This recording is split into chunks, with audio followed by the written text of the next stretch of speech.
Hello बच्चों, कैसे हैं आप लोग। विद्युत क्षेत्र लास्ट लेक्चर में लेक्चर नंबर 3 विद्युत क्षेत्र के बारे में हमने अध्ययन किया था। आज हमारा जो नेक्स्ट लेक्चर है लेक्चर नंबर 4, जिसमें हम विद्युत द्विध्रुव और विद्युत द्विध्रुव के कारण विद्युत क्षेत्र की तीव्रता कैसे ज्ञात करते हैं उसके बारे में पूरा डिटेल में पढ़ेंगे यहाँ पर। तो चलिए स्टार्ट करते हैं। मैं अमित गर्ग, आपका प्यारा सा चैनल, बहुत प्यारा सा चैनल फिजिक्स वाले अमित गर्ग सर। अच्छी तरह से वीडियोज को देखते रहिए और सब्सक्राइब करते रहिए, लाइक करिए और अच्छी तरह से देखते हैं विद्युत द्विध्रुव। तो हेडिंग लगाते हैं, विद्युत द्विध्रुव हेडिंग लगाइए आप लोग। विद्युत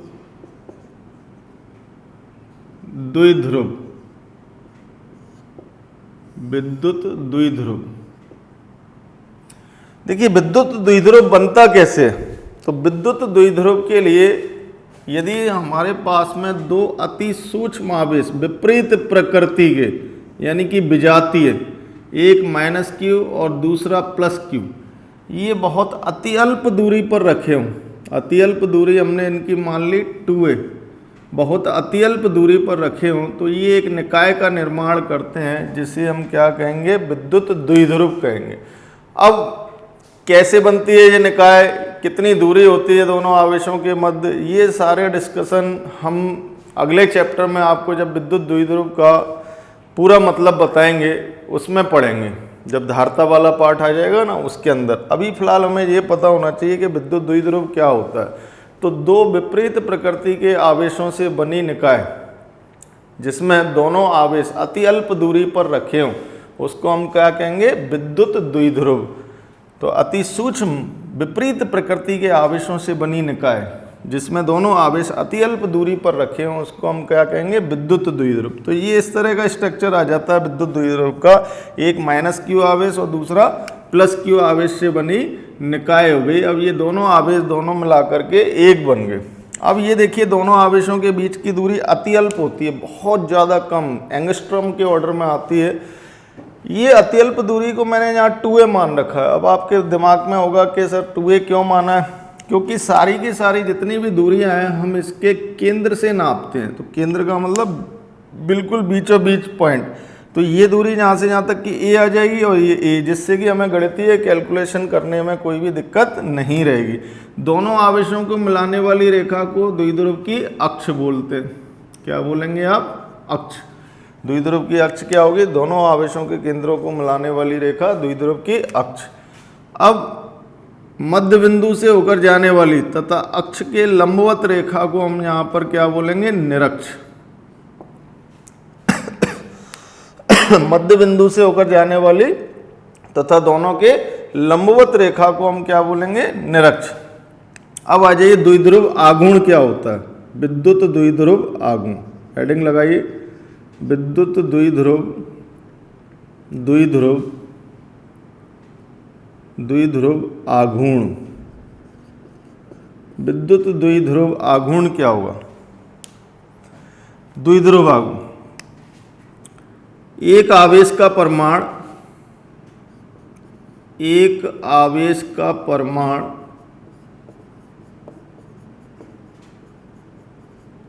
व दोनों आवेशों के बीच की, दोनों आवेशों के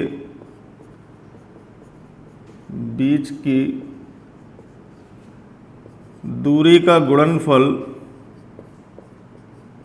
दूरी का गुणनफल क्या कहलाता है, विद्युत द्विध्रुव आघूर्ण। इसको हम P से प्रदर्शित करते हैं। तो एक आवेश का परमाणु Q और उनके बीच की दूरी 2a, P बराबर कितना आ जाएगा, Q × 2a। ये द्विध्रुव आघूर्ण हो गया। यानी कि अब इन दोनों आवेशों का एक कंबाइंड इफेक्ट लगेगा, वो किसके रूप में जाना जाएगा, द्विध्रुव आघूर्ण। तो P बराबर Q × 2a। अब ये सदिश राशि है तो इसको हम ऐसे लिख सकते हैं, P सदिश बराबर Q × 2a सदिश। P सदिश बराबर कितना आ जाएगा बच्चों, Q × 2a सदिश। नोट कर लीजिए आप। दिशा क्या होगी इसकी, दिशा देखिए -q से प्लस q आवेश की ओर, -q से प्लस q आवेश की ओर, क्योंकि ये सदिश आ रहा, ये सदिश का मतलब उसी रेखा में होगी और कहाँ से कहाँ तक होगी, -q से प्लस q आवेश की ओर। अब मात्रक कितना आएगा इसका, मात्रक देखिए कूलाम इंटू मीटर, मात्रक कितना होगा, कूलाम इंटू मीटर। तो बड़ा आसान है, विद्युत द्विध्रुव कैसे बनता है, दो समान व विपरीत प्रकृति के आवेशों का ऐसा युग्म जिसमें दोनों आवेश अति अल्प दूरी पर रखे हों विद्युत द्विध्रुव कहलाता है। और विद्युत द्विध्रुव आघूर्ण P बराबर होता है Q इंटू 2A, इसको सदिश रूप में लिखते हैं P सदिश बराबर Q इंटू 2A सदिश, और इसकी दिशा होती है A सदिश के अनुदिश, यानी कि -q से प्लस q चार्ज की तरफ, मात्रक आएगा कूलाम इंटू मीटर। अब विद्युत द्विध्रुव के कारण विद्युत क्षेत्र की तीव्रता हम कैसे ज्ञात करेंगे वो देखते हैं। तो हेडिंग लगाइए, विद्युत द्विध्रुव के कारण विद्युत क्षेत्र की तीव्रता, विद्युत द्विध्रुव के कारण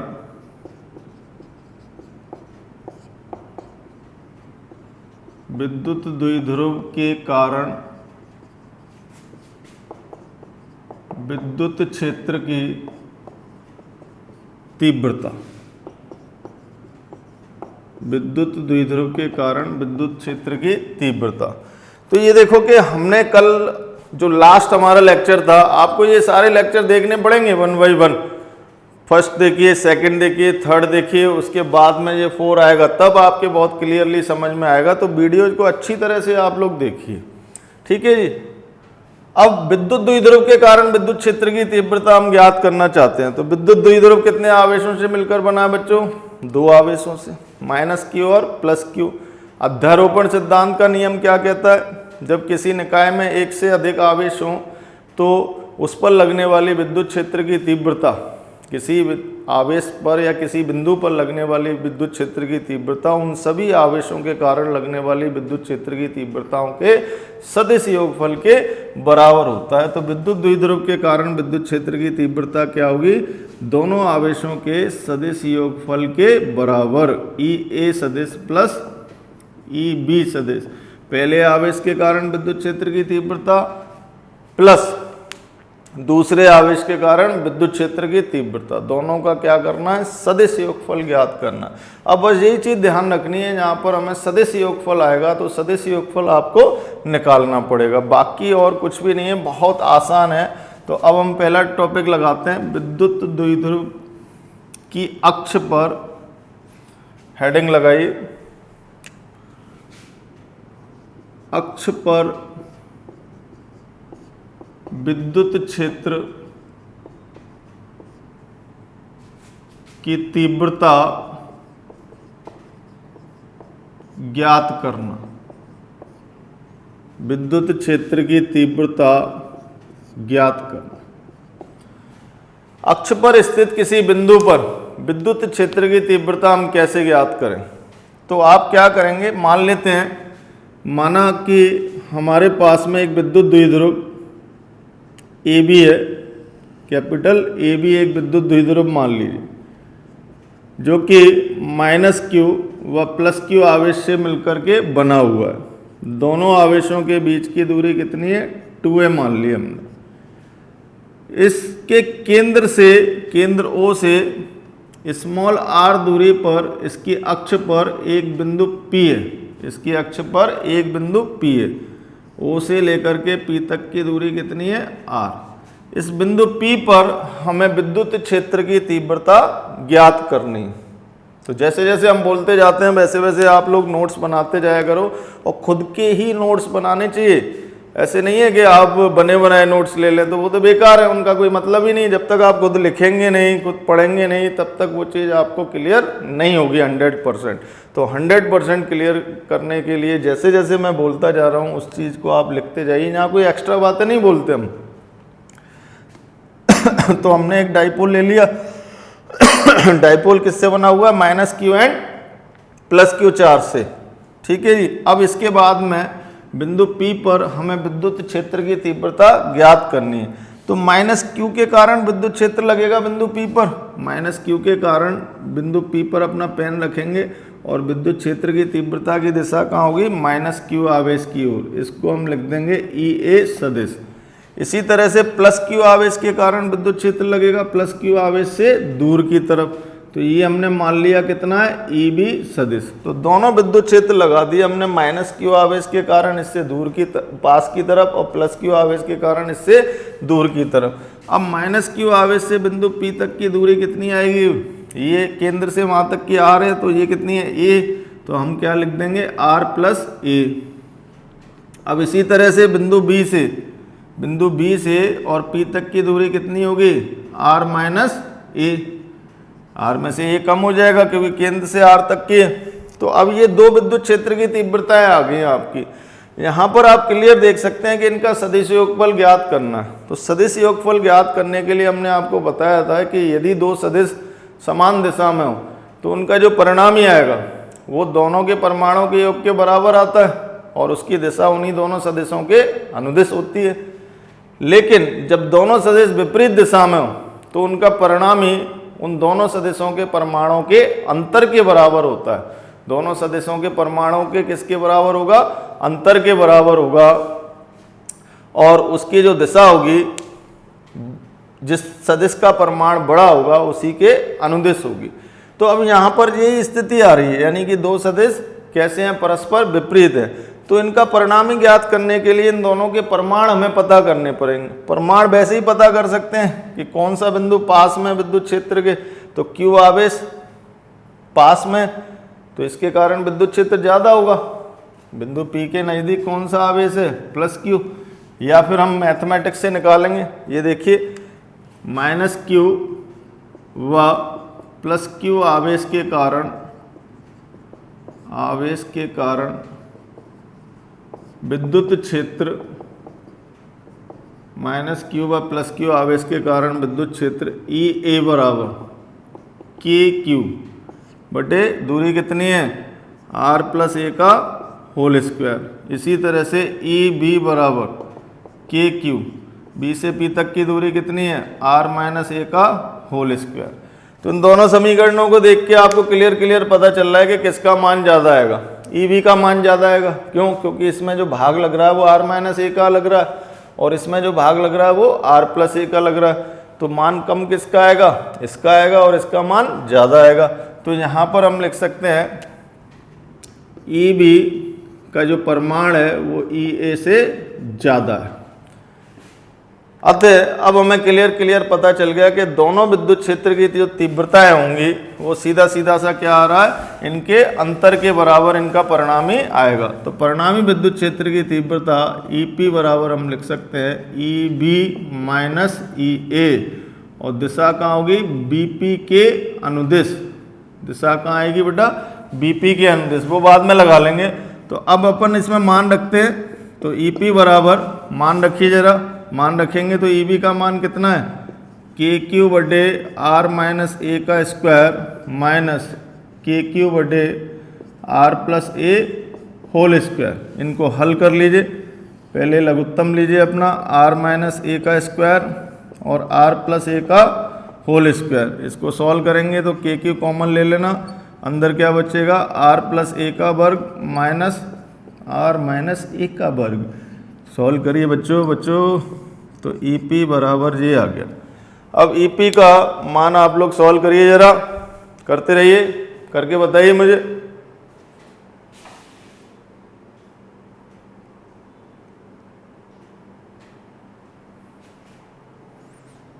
करिए फटाफट, नहीं आया, चलिए मैं बताता हूँ।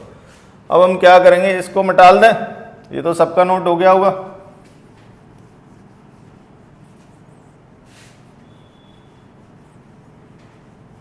चलिए ये हमने इरेज कर दिया, जल्दी करो, ठीक।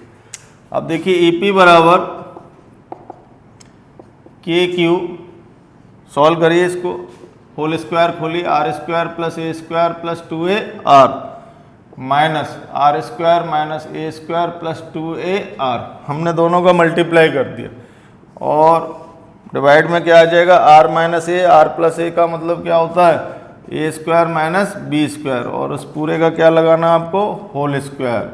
तो ये बन गया ये। अब ये आर स्क्वायर से आर स्क्वायर को मार दो, मार क्या मतलब काट दो, ए स्क्वायर से ए स्क्वायर को मार दीजिए। तो क्या बचा आपके पास में, ई पी बराबर के क्यू और इंटू आ जाएगा 2ar। 2ar कितने होते हैं बच्चों, 4ar। तो R square minus A square का होल स्क्वायर आ गया। ये रिजल्ट हमारे पास में आ गया। अब इसको थोड़ा सा मैं और मॉडिफाई करना चाहता हूँ। तो ई पी बराबर, ये दो अलग लिख लूँ मैं, के क्यू इंटू 2ar, इस तरह से लिख सकते हैं कि नहीं, 2 गुणा 2 4 होते हैं। तो अब R square minus A square का होल स्क्वायर मेरे पास में आ गया। अब यहाँ पर द्विध्रुव आघूर्ण P बराबर कितना होता है, Q इंटू 2a। द्विध्रुव आघूर्ण P बराबर Q इंटू 2a। तो यहाँ से ये देखिए आप कि EP बराबर कितना बनेगा हमारे पास में, 2kPr बटे R square minus A square का होल स्क्वायर। ये फॉर्मूला आ गया। इस फॉर्मूले को थोड़ा सा और छोटा करने वाला हूं मैं। और छोटा कैसे कर सकते हैं कि जो आर का मान है वो ए से बहुत ज़्यादा है, क्योंकि ए तो मैंने आपको बताया था कि दोनों आवेशों के बीच की बड़ी अत्यल्प दूरी होती है, बहुत ज़्यादा छोटी दूरी, एंगस्ट्रम में आती है 10 की घात माइनस 10 मीटर के आसपास। तो ये दूरी आर तो बहुत बड़ा है, तो ए बहुत छोटा है। तो ए स्क्वायर को कैसा मान सकते हैं अपन, टेंड्स टू 0, यानी कि ए स्क्वायर की उपेक्षा कर सकते हैं, हटा सकते हैं। और माइनस में से हटा दीजिए क्योंकि बहुत गणना बड़ी हो जाएगी, क्या करेंगे इसको घटा करके। तो ए स्क्वायर को हम अगले स्टेप में हटा देंगे। तो 2kPr बटे आर स्क्वायर माइनस 0 बचेगा, और उसका पूरे का क्या लिख देंगे, होल स्क्वायर। तो ई पी बराबर बनेगा हमारा 2kPr बटे की पावर 4। एक आर से एक आर काट दीजिए तो कितना आएगा आपके पास में, बताइए जरा, और नोट कर लीजिए पूरा।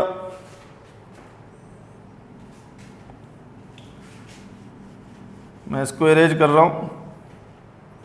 तो ये आ जाएगा ई पी बराबर, एक आर से आर काटेंगे तो 2kP बटे आर क्यूब। ये फॉर्मूला आ गया हमारा 2kP बटे आर क्यूब।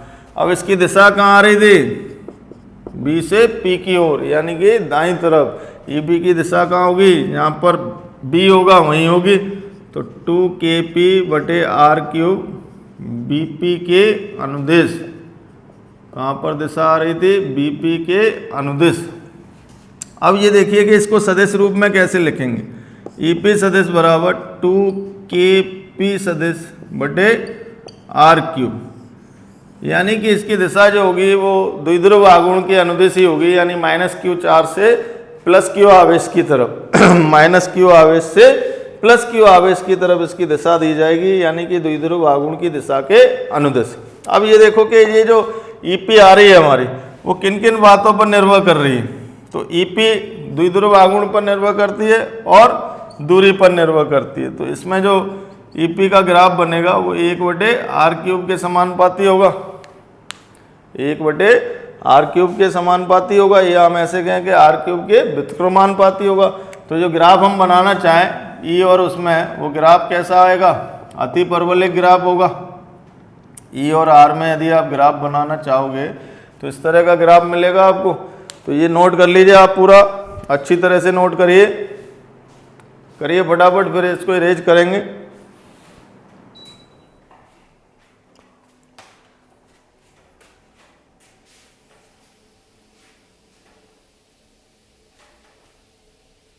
कर लिया बच्चों, हटाएं, चलिए।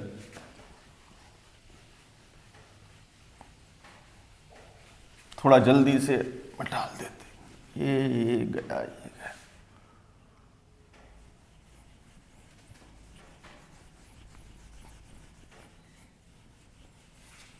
अब आ जाइए, नेक्स्ट टॉपिक लगाएंगे अपना, द्विध्रुव की निरक्ष पर विद्युत क्षेत्र की तीव्रता। हेडिंग लगाइए, निरक्ष पर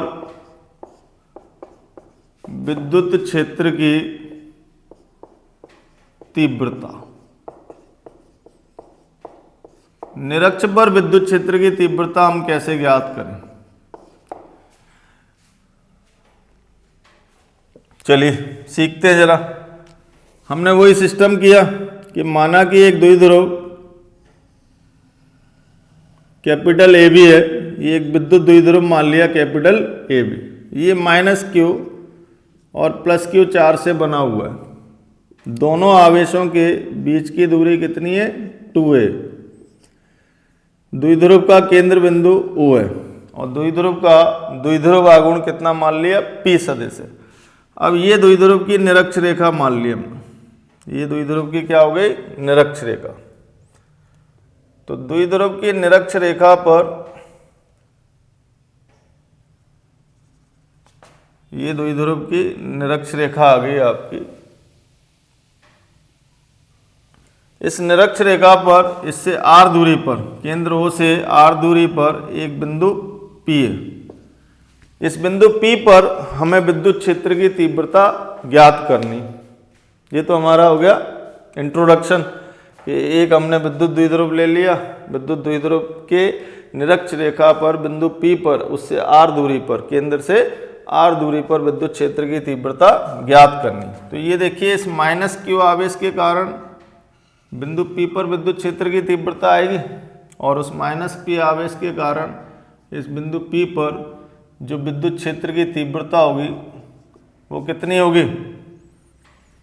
EA मान लेते हैं। उसकी दिशा कहाँ होगी? A के अनुदिश। क्यों? क्योंकि ये ऋणावेश है, तो इसकी दिशा हमने बना ली A के अनुदिश। इसी तरह से इस प्लस क्यू आवेश के कारण, यानी जो B पर रखा हुआ है, बिंदु P पर विद्युत क्षेत्र की तीव्रता लगेगी और बिंदु P पर इस प्लस क्यू आवेश के कारण विद्युत क्षेत्र की तीव्रता हमने कितनी मान ली? EB। ठीक है, और वो EB कहाँ पर आएगी? इस आवेश से दूर की तरफ, यानी कि ये बन गई हमारी EB। बिंदु P पर पेन रख के दिशा देंगे दूर की तरफ। तो ये दोनों विद्युत क्षेत्र की तीव्रताएं आ गई दोनों आवेशों के कारण। अब ये देखो कि जो AP है वो BP के बराबर है, तो ये दोनों कोण आपके बराबर आएंगे क्योंकि ये दूरियां बराबर हैं, O से A तक की और O से B तक की, स्मॉल a के बराबर है। अब यहाँ पर एक चीज आ रही है निकल कर के कि यदि हम इन दोनों सदिशों के बीच कोण निकालें तो कोण कितना बनेगा? इसके लिए आप क्षैतिज रेखा खींचिए, एक ऊर्ध्वाधर रेखा खींचिए। ये हमारी क्षैतिज और ऊर्ध्वाधर रेखाएं आ गई। अब ये कोण थीटा है तो ये भी थीटा होगा, इसके लिए ये थीटा होगा। एकांतर कोण तो जानते होंगे। अब आमने सामने के कोण से ये वाला थीटा होगा। तो विद्युत क्षेत्र EA और EB सदिश के बीच में कोण कितना आ गया? थीटा प्लस थीटा, यानी कि 2 थीटा। दोनों के बीच में कोण कितना लग रहा है? 2 थीटा लग रहा है। ये तो E हो गया और ये EB हो गया। अब ऐसी स्थिति में अपन परिणामी कैसे निकालते हैं? तो परिणामी निकालने का सूत्र बनाना पड़ेगा। आपको कल सिखाया था, उसमें जो हमारा पिछला वीडियो था उसके अंदर आपको बताया था कि सूत्र होता है √a² + b² + 2ab cos theta. तो यदि हम उस सूत्र को यहाँ पर लगा करके हल करते हैं तो हमें यहाँ पर cos 2 थीटा लगेगा, उसका मान ज्ञात करना पड़ेगा। और cos 2 थीटा का मान ज्ञात करने के लिए आपको ज़्यादा गणित की कैलकुलेशन लगानी पड़ेंगी। तो हम ऐसा ना करके एक दूसरा तरीका यहाँ पर इस्तेमाल कर रहे हैं। दूसरा तरीका, लेकिन वो तरीका केवल जब ही इस्तेमाल किया जा सकता है, जो वो तरीका बता रहा हूँ मैं आपको, तरीके का नाम क्या है वो बाद में बताऊंगा। पहले हमें ये पता होना चाहिए कि जो हमारे दोनों सदिश हैं क्या उनके परिमाण समान है क्या? यदि परिमाण समान है तो वो लगा सकते हैं आप उसको। तो देखते हैं इनके परिमाण समान आ रहे हैं क्या। तो EA बराबर आएगा KQ/A से लेकर के P तक की दूरी का स्क्वायर, और EB हमारा आएगा KQ/B से P तक की दूरी का स्क्वायर।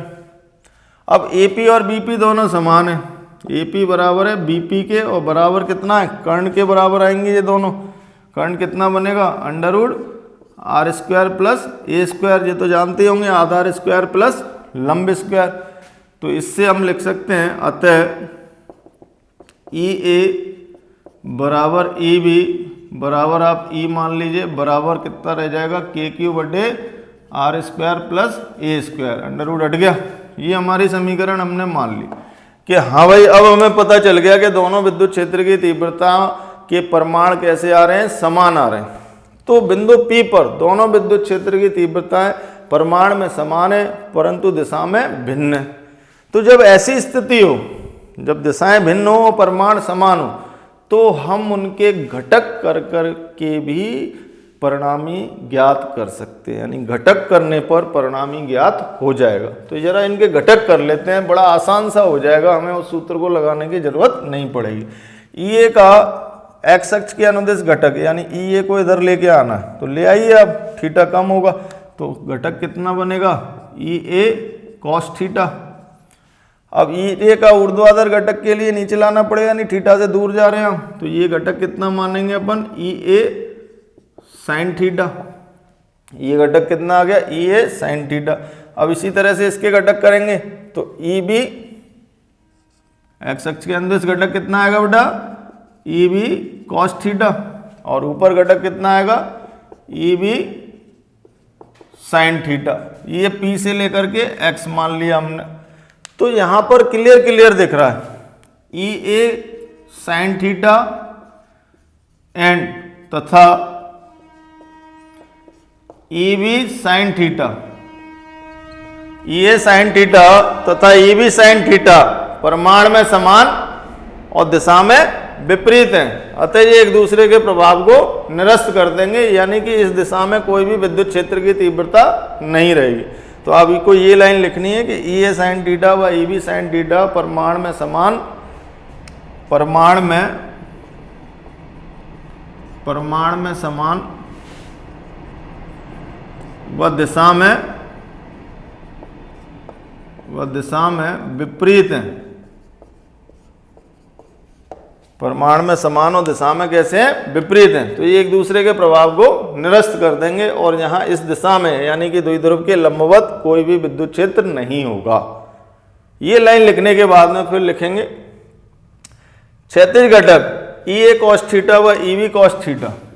तो क्षैतिज घटक आए हमारे ई ए कॉस थीटा व ई बी कॉस थीटा परिमाण में समान और दिशा में भी कैसे हैं, समान है।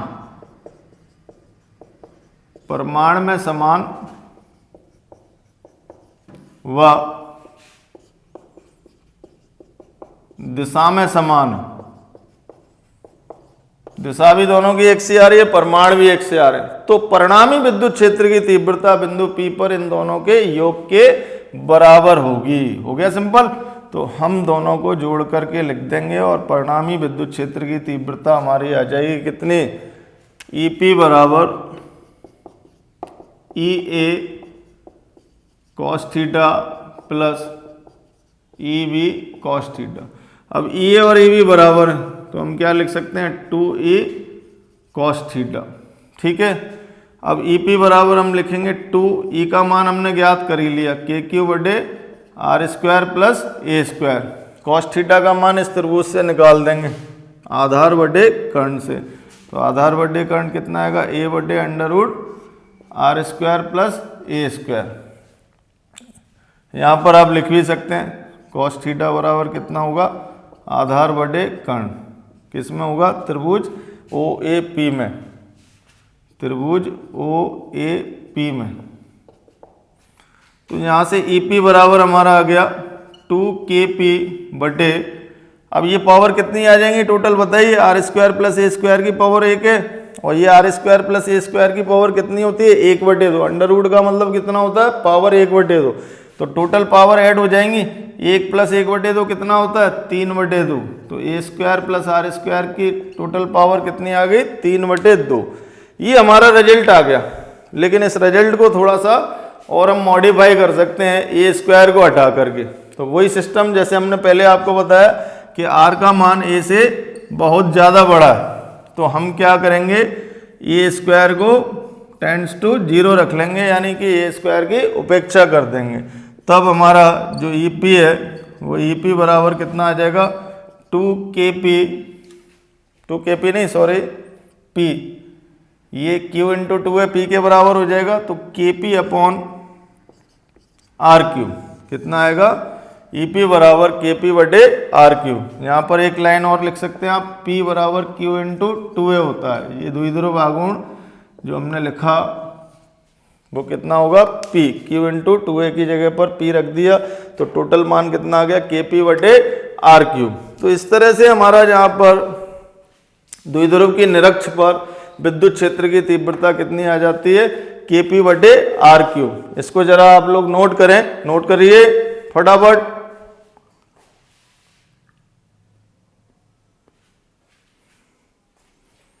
कर लिया, मिटा दें, ठीक,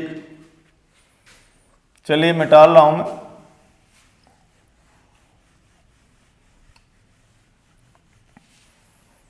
मिटालने के बाद यहां पर हम इसकी दिशा का और ज्ञान लेंगे। तो EP की जो दिशा आ रही है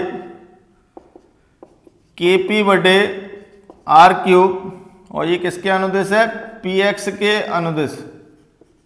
जो दिशा आ रही है वो आपकी किसके अनुदिश आ रही है, PX के अनुदिश, यानी कि P से X की तरफ। तो P से X की तरफ बेटा दिशा कैसी होगी, प्लस Q से माइनस Q की तरफ, यानी कि इधर आ रही है प्लस Q से माइनस Q की तरफ। तो ये दिशा तो उल्टी हो गई P सदिश की। P सदिश की दिशा हमारी कैसी होती है, माइनस Q से प्लस Q की तरफ। तो हम यहाँ पर इसको सदिश रूप में ऐसे लिखेंगे, EP सदिश बराबर माइनस KP सदिश, यानी कि P सदिश के विपरीत दिशा आ रही है हमारी, अर्थात प्लस Q से माइनस Q की ओर। दिशा कहाँ होगी इसकी, प्लस Q से माइनस Q की ओर। दिशा हमारी आ जाएगी प्लस Q से माइनस Q की ओर, इसकी दिशा बनेगी। प्लस Q से माइनस Q की ओर इसकी दिशा बनेगी। तो ये आपको बहुत अच्छी तरह से डेरिवेशन लगाना है, खास तौर से बोर्ड एग्जाम के लिए। बोर्ड एग्जाम कोई सा भी बोर्ड हो, 12th बोर्ड के लिए ये डेरिवेशन आ ही जाता है जरूर, तो अच्छी तरह से इसको लगा लें। अब देखो कि हम इनसे कंपेयर करें तो हमारा ई अक्ष पर विद्युत क्षेत्र की तीव्रता आई थी 2KP बटे आर क्यूब, और इसको सदिश रूप में लिखें तो इसकी दिशा P सदिश के अनुदिश आ रही थी। और ई निरक्ष जो आई है वो आपकी विद्युत क्षेत्र की तीव्रता आ रही है KP सदिश माइनस के बटे आर क्यूब। ये दिशा इसकी कैसी आ रही है, उल्टी आ रही है। तो दोनों, पहली बात तो अक्ष पर ही दिशा मिलती है इनकी, लंबवत होता नहीं है विद्युत क्षेत्र बिल्कुल भी। दूसरी बात कि जो अक्ष पर विद्युत क्षेत्र की तीव्रता आती है वो निरक्ष से कितनी रहती है, डबल, दुगनी। देखिए दुगनी आ रही है क्या नहीं, देखो दुगनी आ रही है, 2KP बटे आर क्यूब और बटे KP बटे आर क्यूब, यानी कि डबल टाइम्स होगा। कैसा होगा, दुगना होगा बिल्कुल। तो ये यहां पर आ गया। अब विद्युत द्विध्रुव के कारण किसी भी बिंदु पर, यानी कि स्पेस में किसी भी बिंदु पर विद्युत क्षेत्र की तीव्रता हम कैसे ज्ञात करेंगे, तो उसके लिए भी आसान है। आप लोग आसानी से इसी तरह का डायग्राम बना सकते हैं और बड़े आराम से विद्युत क्षेत्र की तीव्रता ज्ञात कर सकते हैं। एक बार कोशिश करते हैं, चलिए हेडिंग लगाते हैं, इसको इरेज कर देते हैं।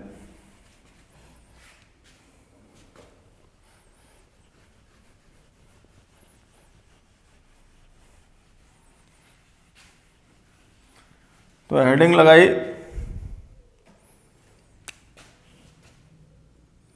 विद्युत द्विध्रुव के कारण, विद्युत द्विध्रुव के किसी बिंदु पर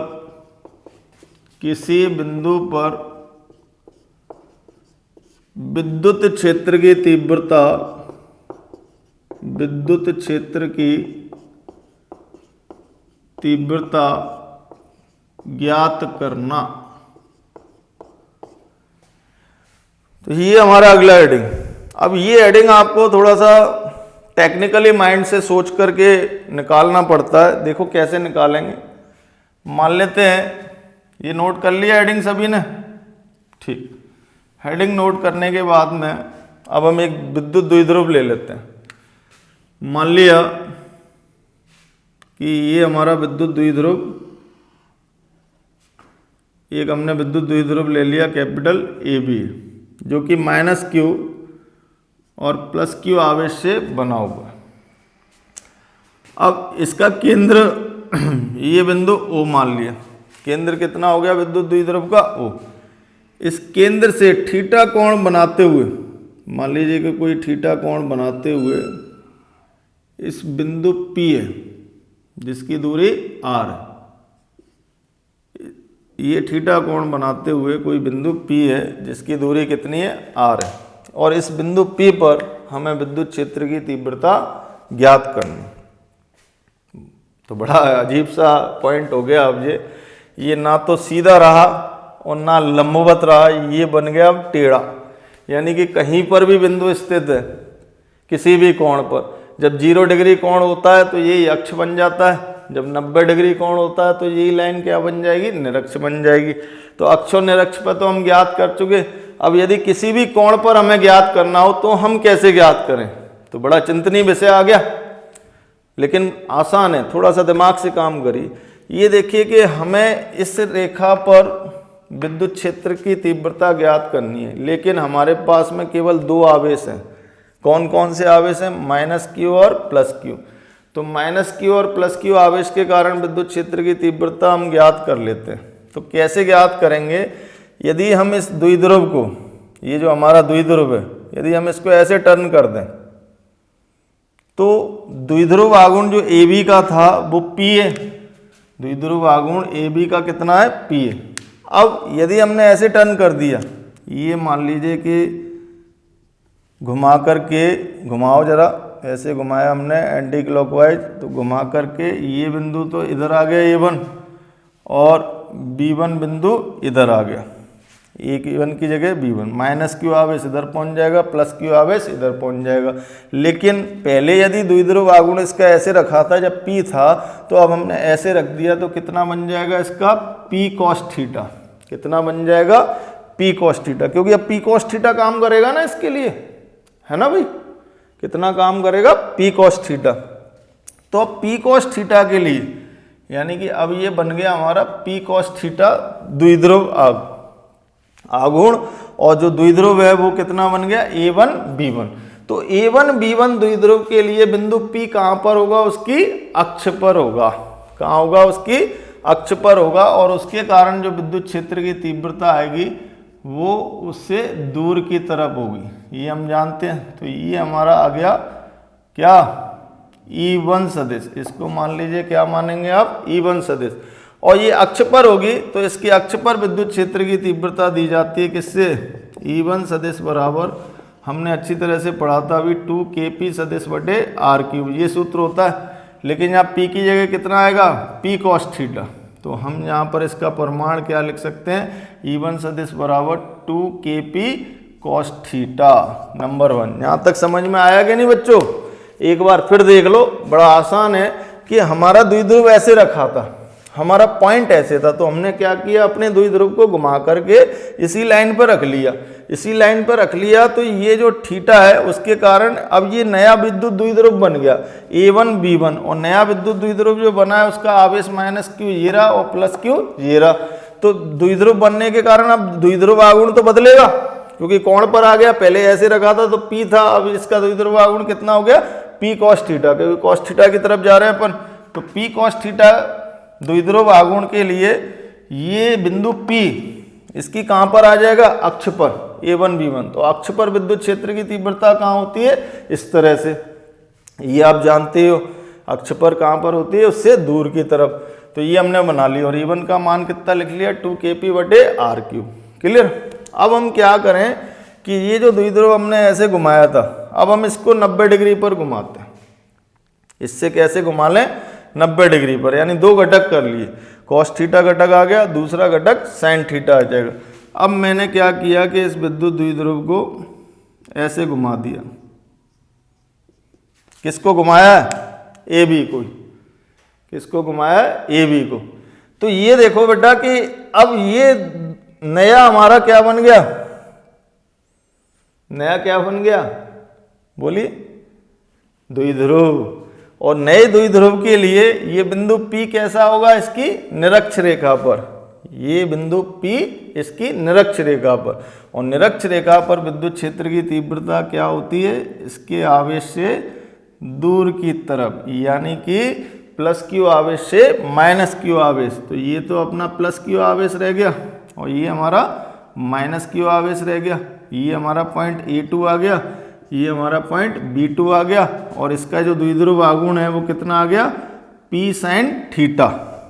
द्विध्रुव आघूर्ण है वो कितना आ गया इसका, P sin थीटा। तो बड़ा आसान रहा, सीधे सीधे हमने क्या किया कि इस द्विध्रुव को 90 डिग्री पर घुमा लिया, तो घूम करके ये इस तरह से आ गया, है ना। ऐसे घुमाना, ऐसे घुमाना तरीके से 90 डिग्री घुमाना है, उल्टा मत घुमा देना। तो ये हमारे विद्युत क्षेत्र की तीव्रता कौन सी आ गई, E2। कितनी हो गई, E2 सदिश। तो ये लगता है हमारा प्लस क्यू से माइनस क्यू की तरफ, जो कि अभी हम सीख करके आए। तो हमारी E2 जो बनेगी वो E2 बराबर होता है KP sin थीटा आ जाएगा बटे R3। ये आ गई नंबर 2 और ये आ गया था नंबर 1। तो ये दोनों लंबवत आ रही। अब ये देखो कि इनका परिणाम ही निकालना है हमें, तो ये दोनों हैं लंबवत, तो इनका सदिश योगफल के लिए सूत्र लगा देंगे। तो माना कि विद्युत क्षेत्र की तीव्रता EP बराबर कितनी होगी बिंदु P पर, √of E1 square plus E2 square plus 2E1 E2 cos theta, और थीटा बराबर कितना आया, 90 डिग्री। तो EP बराबर कितना आ जाएगा, √of E1 square plus E2 square plus 0, ये वाला पार्ट 0 हो जाएगा। तो अब EP बराबर आपके पास में हाजिर हो गया √ऑफ E1 स्क्वायर, E1 का मान रख सकते हैं आप 2KP कॉस थीटा बटे R³ का होल स्क्वायर, और इसी तरह से प्लस KP साइन थीटा बटे R³ का होल स्क्वायर। ये दोनों मान आपने इधर रख दिए। अब जरा नोट करिए, 2KP बटे R³ का होल स्क्वायर इधर भी है, KP बटे R³ का होल स्क्वायर उधर ही है। तो KP बटे R³ को अपन अंडर रूट से बाहर ले सकते हैं। बाहर लेंगे तो कितना मान आ जाएगा, EP बराबर KP बटे R³ तो बाहर आ गया, और अंडर रूट में आपके पास बचेगा 2 कॉस थीटा का whole square 4 cos square theta और प्लस साइन स्क्वायर थीटा। ये रिजल्ट आ गया 4 cos square theta plus sine square theta.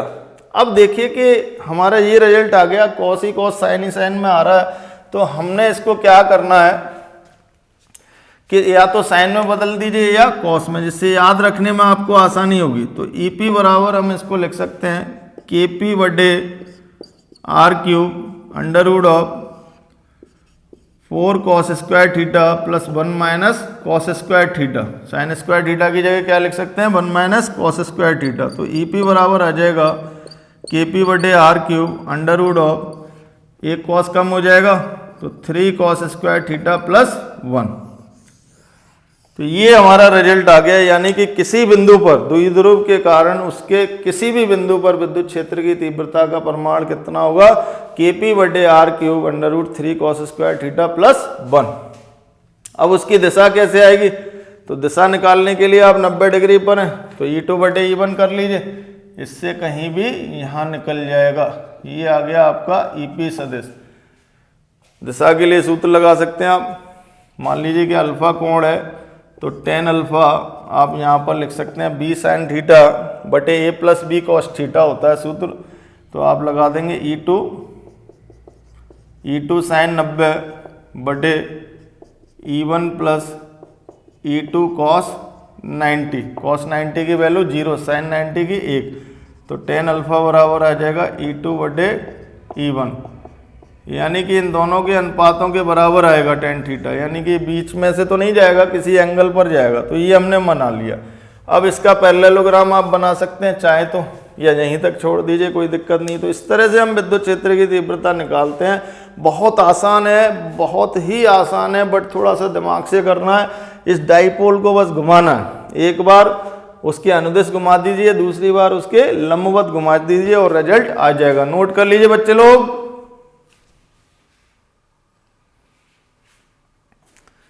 Note करिए, नोट कर लीजिए। तो ये देखो कि एक बार और समझ लीजिए कि ये जो डाइपोल था ए बी जो विद्युत द्विध्रुव था उसको मैंने पहले तो ऐसे घुमा दिया तो उसका द्विध्रुव आघूर्ण आ गया P cos theta. P cos theta के कारण बिंदु P अक्ष पर होगा तो अक्ष पर विद्युत क्षेत्र की तीव्रता सीधी, ठीक। और इसी तरह से फिर मैंने इसको घुमा दिया 90 डिग्री पर। 90 डिग्री के कारण विद्युत क्षेत्र की तीव्रता बिंदु P पर इसके समांतर, यही आती थी हमारी। तो दोनों के कारण विद्युत क्षेत्र की तीव्रताओं का जो परिणामी का प्रमाण आएगा वो हमने यहाँ पर निकाल लिया और इसका मान आ गया KP/R³ √3 cos² थीटा +1। तो प्यारे बच्चों, आप इसको अच्छी तरह से पढ़ते रहिए, समझते रहिए और हमारे सारे वीडियो देख करके पहले उनको सबको देखिए, अच्छी तरह से देखिए, पूरा वीडियो देख करके उसके बाद सब्सक्राइब करें आप लोग, ठीक है जी। उससे पहले सब्सक्राइब मत कर देना कि बिना देखे हम सब्सक्राइब कर रहे हैं, नहीं, ये गलत बात होती है। तो सबसे पहले आप वीडियोज को देखिए, देख करके यदि अच्छा लगता है आपको तब आप सब्सक्राइब करें, अदरवाइज ना करें, ठीक है। नेक्स्ट वीडियो में फिर मिलते हैं।